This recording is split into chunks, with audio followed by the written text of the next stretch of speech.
Welcome to Thrive Masters, where we reverse engineer action-taking impact makers. Today we have Michael J Savage, who's a dynamic speaker, trainer, and coach. You can find Michael on Instagram at Michael J Savage or on his website at corecoach.com. Michael, welcome. How's it going? I'm great. I just want to let you know that you're the first guest on Thrive Masters, and I appreciate it. Oh, that's super exciting. I'm honored. Thank you. Thank you. Cool. I've introduced you from my outside perspective. How would you describe a little bit about yourself? First and foremost, I'm a coach. I know that I get to do a lot of facilitating of events, for a number of companies. Obviously, for, the past 2.5 decades, I've been around the Robbins environment. But I get pushed all the time by the other speakers, and they always ask me, why do you do so much one-on-one coaching? And it's because I love coaching. I always say I'm a coach first. My business card says coach. It doesn't say speaker.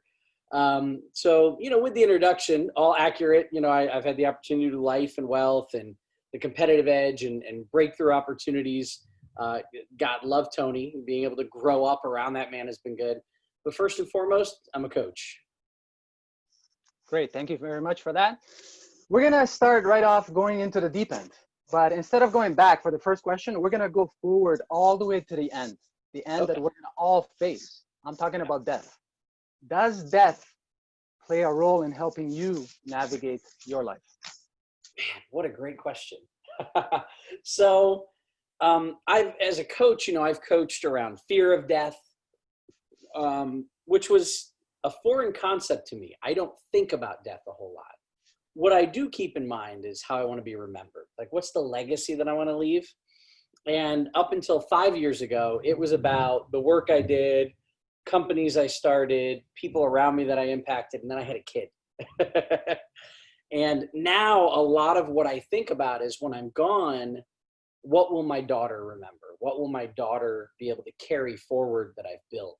So not necessarily from a death perspective, but respecting the fact that we all have a time limit. Now, I believe you and I are going to live to, 150 or 200 with modern medicine and health and technology, and we keep our mindset straight, we'll do well. But there will come a point where expiration happens and we transition to whatever we believe is next. And at that point, there is a piece of that drives the decisions that I make today. Thinking about, is what I'm doing today going to leave a lasting effect on a person's life, a family, a company, or something that my daughter can carry forward. Wonderful. The reason I asked that, because it is a clear boundary that is universal. And Yes. thank you very much for that. Now let's go in the opposite direction. What was your first memory and what was your childhood like? Man, so, being around the big guy for my whole life, I've gone through a lot of these closed eye exercises. And so we're asked many times to go back to earliest memory. And I have vivid memories of being in my crib. I have very early memories. I had a playpen, those little cushiony things. And I remember my fascination with the netting that was around the playpen, touching it, rubbing my face against it. Like, I vividly remember that. And I had a wood crib. It was actually a pretty expensive crib for back in the day. I was surprised that my parents sprung for it. It's called a Jenny Lynn crib and had this nice tooling. And I used to chew the wood on the inside of my crib. Don't ask me why. They said it was an iron deficiency, but I remember things like that. I remember being very little, but some of my earliest memories are of playing outside, like being out of my yard. I remember chasing bees. I remember being in the woods. Both the exhilarating feeling of running around and playing army, and also the scary feeling of seeing trees and kind of this unknown. And my earliest memories are filled with those moments. Okay, so you mentioned play a few times. Yeah. Does that play a big role in your journey throughout from the get-go to now? Oh, yes. Yeah. Everything has to be a game. I mean, I have in my list of values, one of my values is my sandbox. And my sandbox is a place where I get to play regularly and create, but that I also invite other people in. But it is my sandbox at the end of the day. I always draw that barrier. But I love play. I try to make coaching playful, facilitation playful. Years ago, Tony talked about turning what he did into what he called edutainment, which was education and entertainment, meaning people don't have to learn in dry environments. If we had play, all of a sudden people wake up. And so it plays a role in almost everything I do. Wonderful. Now, going a little forward, was there a decisive moment that put you on the path that you are on right now? Was there something that happened? So my parents were in network marketing, right? Multi-level marketing. And I made a decision based on what I was learning and listening to at 13 and 14 years old that I wanted to get involved. I thought, wow, there's a great way to make money. And so I went to a training. Now I took a Saturday when all my friends were out doing other stuff and decided to go to a full one-day training. And they were bringing in a trainer. His name was Wajid Salam and another trainer named Randy Zales. And these two guys delivered trainings on behalf of a company called Anthony Robbins and Associates, which was like a Tony franchise. Tony had franchises back in the day. And Wajid, and he goes by Roger today, he did a raffle for somebody to win a ticket to a one-day Tony Robbins event called Competitive Edge. And out of the 500 people that were at the training that day, I won the ticket, like fair and square. It was not set up by my parents. And I would say making a decision to be at that training that day has obviously been one of the most powerful decisions of my life. I did go to art school and worked in comic books and in the mortgage industry for a long time, owned a mortgage company, but Tony was always a mainstay, going to events, supporting the sales teams, and ultimately becoming a coach. All came from that one day where I won the ticket. Mm-hmm. So your parents kind of were modeling something that you can see yourself in, or in a path that you can go down. How important is it to have a dream, to have that vision to where you want to be? You know, my parents were always looking for what was next. I think that's why they brought in the trainer. But funny enough, my parents didn't even know who Tony Robbins was. They just brought the trainer in. But I think the question is, you know, I'm modeling my parents going after a dream and going after something more for their family, both working a regular job and then having the side hustle to create more. And I learned not only to always have that vision, what I learned from my parents was that you reward everybody around you. My parents were great about taking care of their teams. You know, Christmas and Thanksgiving and New Year's, our house was always open. And anybody that was working with my parents, either in their businesses or in the network marketing opportunities, were always in and out of the house. They were always caring for people. So they always held a clear vision. They worked very hard to make that vision real. And they took a lot of people with them along the way. And so those values have stuck with me. I mean, today, it's how I've run every company that I've started, every business that I've owned. And it's how I look at how we work together at Robbins as trainers and senior leaders and as coaches. Now, you've mentioned values a few times. How important is that as your fuel, as your driving force towards where you want to go?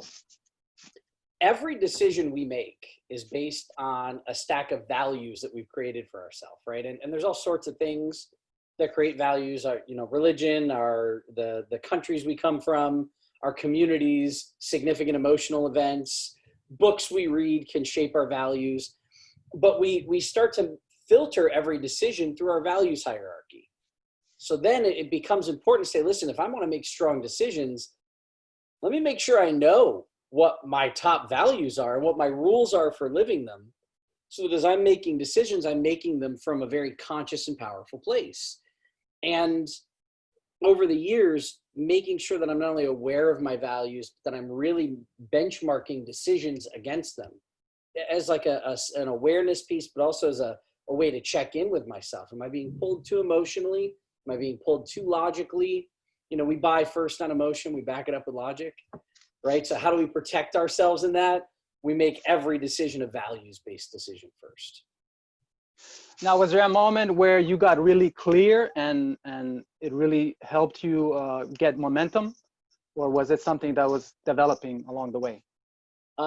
always developing, but I would tell you, yes. The first time that I became clear specifically on my values was at my first Date with Destiny event with Tony. There's a whole exercise on your current values, both your towards values and your away values, and then creating an awareness of all the rules that you live to feel those values. And then there's a decision to get rid of those, or get rid of the ones that don't serve you, and redesign your values in a way that aligns with what you want in life.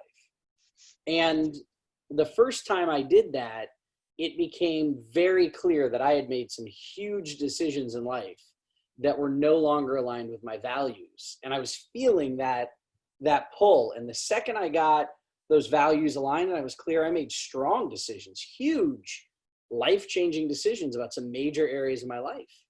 And it came from being clear on my values. Now, what one tip would you give to somebody who's starting out to get some clarity about their values? Very simple. Ask yourself this: what's most important to me in life? And the thing that intuitively comes up first, write it down. Then ask yourself, what else is most important to me in life? Write it down. What else is important to me in life? Write it down. And you'll start to create your list of values. From there, you want to kind of put them in what you feel is a good order, like the thing you go to most, the next. And then ask yourself, what has to happen for me to feel that, right? So let's say your first value's excitement.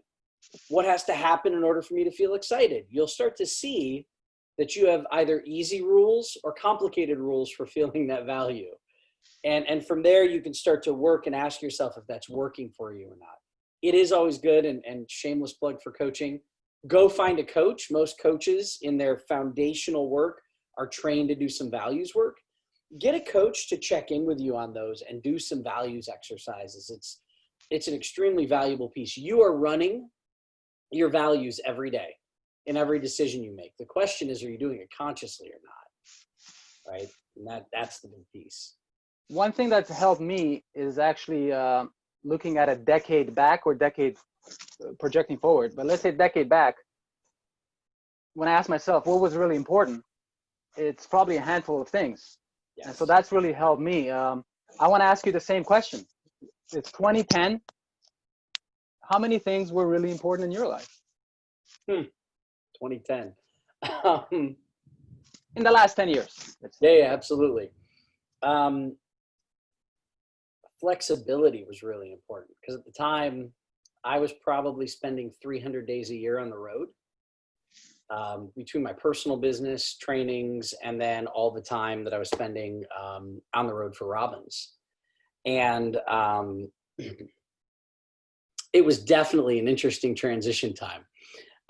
Was dating someone who was still in college and studying. So I had that freedom as well, right? She was busy and that meant I could stay busy. But flexibility was key. Being able to come back and meet was probably, if not it was definitely my top 5, if not my top 3 values. Health obviously played a role there. Because when you're on airplanes that much and you're traveling, you have to get creative in your nutrition regimen and your exercise regimen. And at that time, it was post-divorce because I had gotten married very, very young. Wealth creation, and because, I'd made sure to take care of everything I needed to take care of responsibly with the first go around there. So making sure that I was in wealth creation mode. And that was a value at the time. I was consciously making decisions to make sure that I built the storehouses and took care of what I needed so that this new relationship I was in would have a good, solid foundation. And I think those 3 values have carried in to today, where now as a father, I have to exercise flexibility at a whole new level. And man, do I have a gregarious little 5-year-old daughter. She's wild. And health plays a huge role because I want to be able to get on the soccer field with my grandchildren and great-grandchildren. And I waited a little longer to have kids. So I want to make sure I've got peak fitness and health all the way through the next 2 or 3 generations. And wealth building has obviously become a whole new game now that I have more than just me or a partner to take care of. So those values have carried forward. I don't know if they're in the same rank and order, but they're definitely still in the top 10. Okay, so let's now move to the here and now, to the daily. What are you doing day to day that's helping you with your health, with your business, with your relationships? Absolutely. Relationships first and foremost. This one's been interesting because we both travel. Valerie, my partner, runs Boss Babe, actually, huge Instagram. She's head of operations and coaching there. And, so she's got this crazy world she lives in, me running around with Tony, and then we both train and certify coaches and have a daughter and. And so scheduling, and we don't call it time management, we call it energy management, is actually a priority for both of us. So that's first and foremost. We always look and ask ourselves, are we putting the right energy into the right things at the right time? Because we all have a clock and a calendar. That's time management, right? The question is, what are you doing with it? Are you putting the right amount of energy in? And so we prioritize that. And then to keep our energy up, eating clean, I definitely do some intermittent fasting. I stay super hydrated, and I find the most energizing thing that I can put in my body every day is water. This stuff's electric. Like, it will take care of you. Exactly. It will take care of you at levels. Definitely needed that. That you wouldn't believe. So we stay hydrated. We eat clean. We snack healthy. Meditation, yoga. I'm a go, high energy, kind of person. So I thought that I needed like a hot flow yoga, something to slow me down. And I would go and do those and enjoy them. But funny enough, the thing that I found over the last few years that has really helped me to get centered is actually Kundalini Yoga.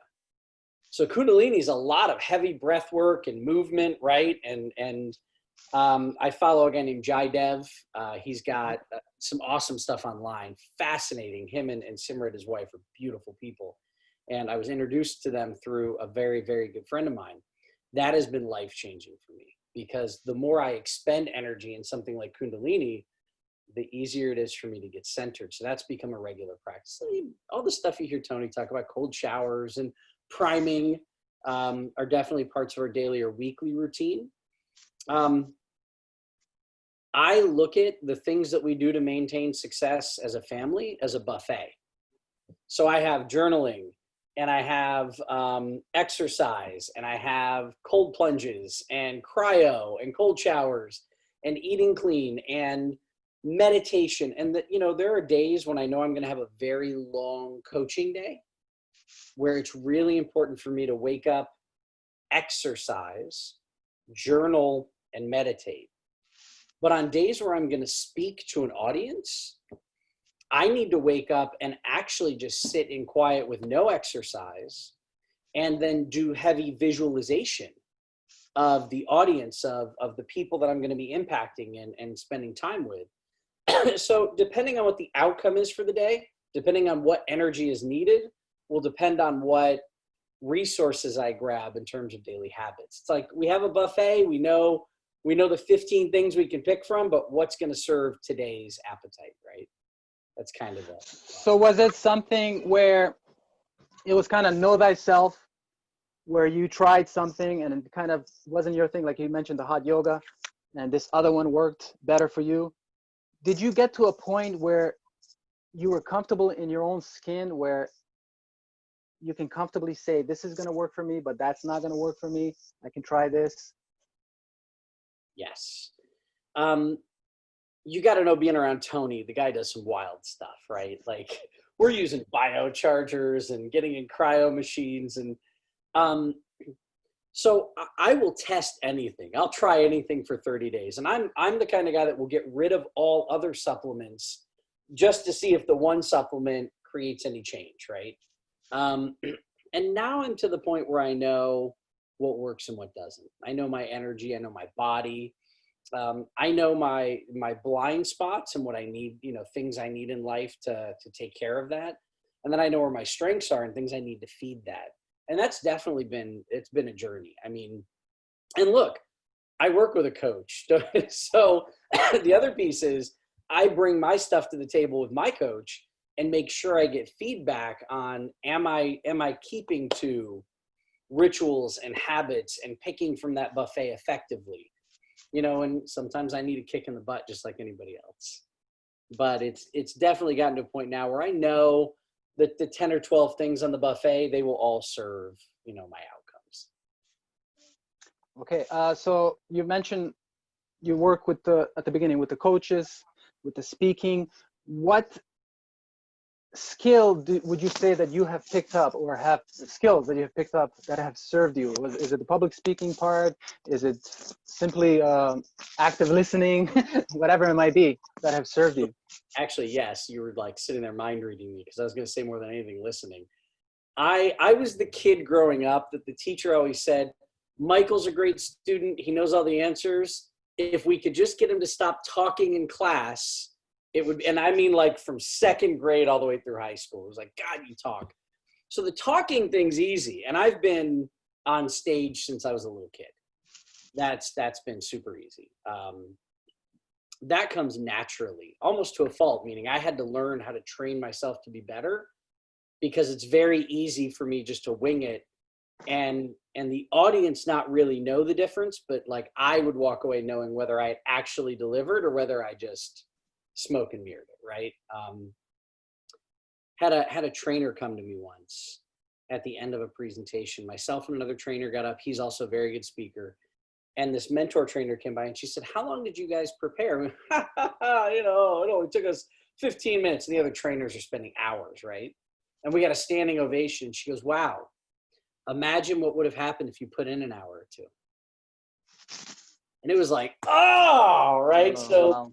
Take your natural ability, strengthen it even more. And looking at Tony, he never misses his rehearsals. He never misses getting in state. He always connives. So that area I've had to put in energy that way. But I'll tell you, the biggest thing was active listening and levels of listening in coaching moments, really getting in that state. I think that skill, and I just talked about this in another organization. They asked a similar question, and most people don't understand that they live in like level 1, level 2 listening, where they're thinking about what they're going to say as the other person's talking, and they're missing the body language and the energy. They're not even figuring out like what the person's saying and what they're not saying, because sometimes what a person doesn't say is more important than what they say. And learning active level 3, level 4 listening and being able to apply that now outside of coaching, like with my daughter. That's a bonus. That's from like, okay, I picked this profession up and learned a skill, but it's changing my life. Now, did you pick that up through books, through just your own coaching, or did you do some specific training on that? I went through the Coaches Training Institute. I went through CTI for my initial coach training. And then I did Coachville. And then I did IPAC. Like we've done the schools. Every one of them has a course on active listening. As a matter of fact, in the book, Coactive Coaching, there's a whole chapter on active listening with exercises. Like they tell you to go to the mall and talk to a stranger, right? And get yourself into that place where you're really listening. And it's definitely a skill I picked up as a coach, like through coach training.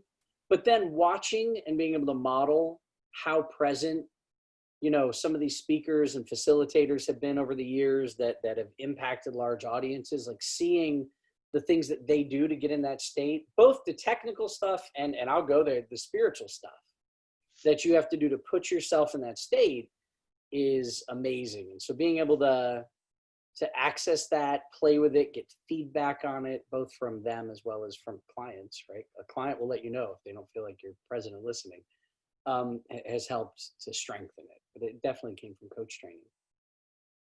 Wonderful. Before we started, you mentioned that you're doing the UPW tomorrow. Yes.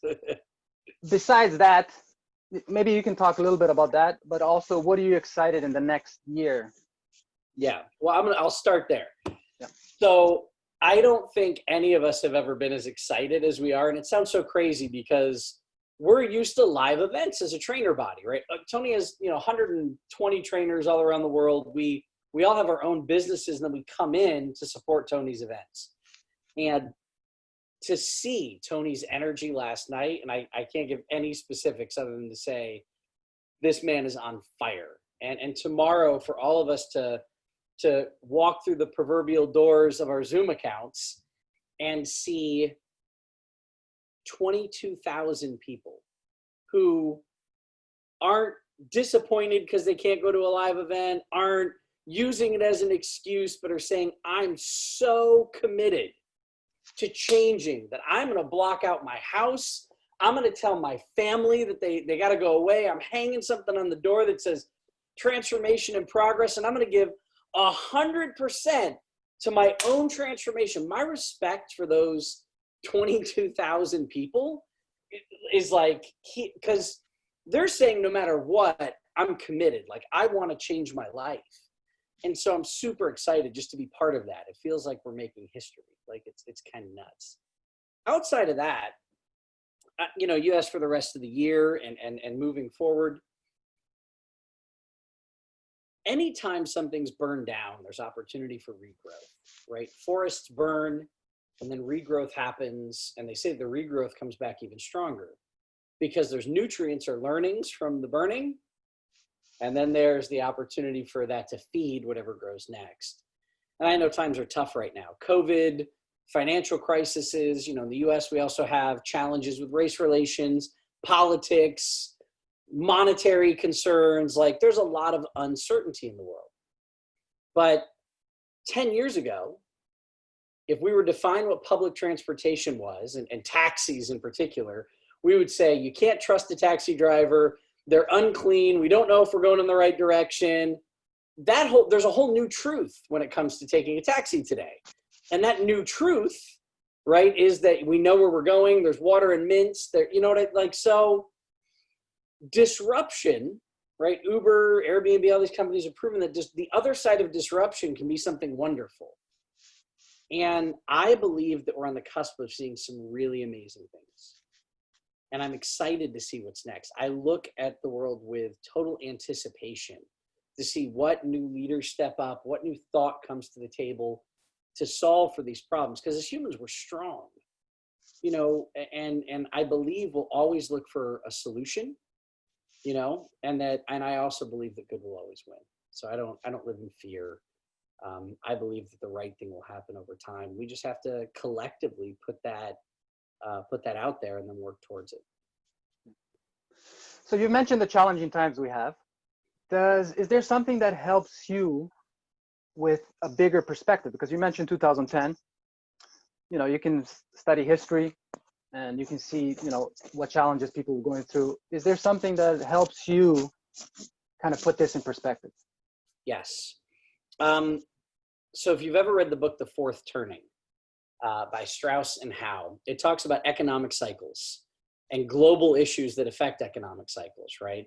And if we just think of it in terms of seasons, we're in either fall or winter, but after winter, there is always spring, regrowth.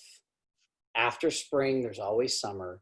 And if we look throughout history, there's always been the rise and fall of economies and empires and rules. And to think that we need to keep things as they are when we're about progress and growth, so I think one thing that helps me keep that perspective is once I learned, first of all, I think it's one of the most valuable books I've ever read. Tony recommended it probably 15 years ago, and it was mind-blowing. But then to go through 9/11, 2010, to go through what we're going through right now, that there's another side to things. I remember standing on stage in 2014 when I was teaching Wealth Mastery in Fiji, and I looked at the audience and I said, some of you are waiting for things to go back to 2008. So, but here's the truth, like, this is the new normal. Economies are going to be different. Things have changed. So what you have to do is get into acceptance of what is new. And I don't even want to use the term normal. It's just new. It's not going to be normal in 4 or 5 years. What's a new season? Yeah. And that goes back to that value of flexibility. we have a funny saying in the trainer body. We say semper gumby. So the Marines say semper fi. We say semper gumby. Gumby is that green cartoon character that was in the US that's really flexible. He was bendy. Yes. So we always say that we have to take on the motto of stay flexible, right? Stay flexible. And the more you can remain flexible, the more you can adapt and shift and change based on your needs and based on the flow of the market, the flow of the business, the flow of what's happening in your relationship. When you have hard set rules, those rules might be complicating your ability to win, which are different than values, right? You can always make values-based decisions. Be careful your rules aren't complicating your ability to live those values. That's where flexibility comes in. Great. Last few questions. Let's go a little bit forward. 2030. Tony talks about, the change that you can make in a decade is amazing. What is the vision for you, and what do you think will help you move towards that? Yeah, so we have a lot of big family goals at the moment. So business-wise in 2030, I expect to still be coaching, to still be doing trainings and speaking. I love the work that I do, and I'll do this for the rest of my life. I'll take one-on-one clients as I do, and then continue to train and grow, coaches that want to become great coaches. What I see 10 years from now is, the land and the space that we want to build for our family done. A great space for my daughter to learn how to interact with nature and the ground and healthy foods, and to play and be happy and be away from as much of this digital stuff as I possibly can help her be away from. She'll learn to use it as a tool, but I want to make sure she has real world skills and that she has appreciation for where things come from. So I think the next 10 years, especially, by the way, the last 3 months, having the opportunity to be so directly involved in my child's education has created a whole new drive and passion for me to continue that over the next decade. And as she becomes a teenager and starts to make her own choices about how she wants to direct her education, we'll leave that flexibility. But I think that the next 10 years into 2030 are definitely about that for me, but I think for us as a family. And we've actively been discussing that and designing it. As a matter of fact, if I gave you a little peek, there's yellow paper up over there. That's actually a list of stuff we just made for the family in the office. So we're actively doing that. We're planning that as we speak. But family, highest priority along with health. And I think those two things are going to stay top of the list for the next few years. And then, listen, I will always stay flexible and available to support all of the changes that Tony will go through over the next 10 years. He's 60, so we're talking he'll be 70 in 2030, and my guess is he'll still be on stage, still strong, still jumping, still moving. So we'll see what that brings as well. Okay. Now, if somebody was starting out now, where would you suggest a place they might start and a couple of things they can do to improve their life in different areas? I still believe, and I learned this from Tony when I was 14. That first event I went to, I was 14 years old. Tony said, readers are leaders, right? And we live in a world where everybody wants snippets and shortcuts. But I think the value of slowing down and really picking 2 or 3 books to read are key. And I'll still send people back to Think and Grow Rich as one of the very first books that I believe they should read if they're looking at a personal development journey. It's a book that impacted Tony's life. Eckhart Tolle talks about the impact on his life. And then when we talk about John Assaraf and a lot of Jack Canfield, all these guys that were kind of pioneers in personal development, they all circle back to that. So picking that up, and then I would say, practices of journaling, right? If you've got all these thoughts in your head, capturing them on paper and giving yourself an opportunity to think. Right. There's a mentor of Tony's and mine named Keith Cunningham, teaches events all over the world as well. And while he's one of the most brilliant business minds on the planet, I think the most impactful thing I learned from him was that we need to schedule time to think.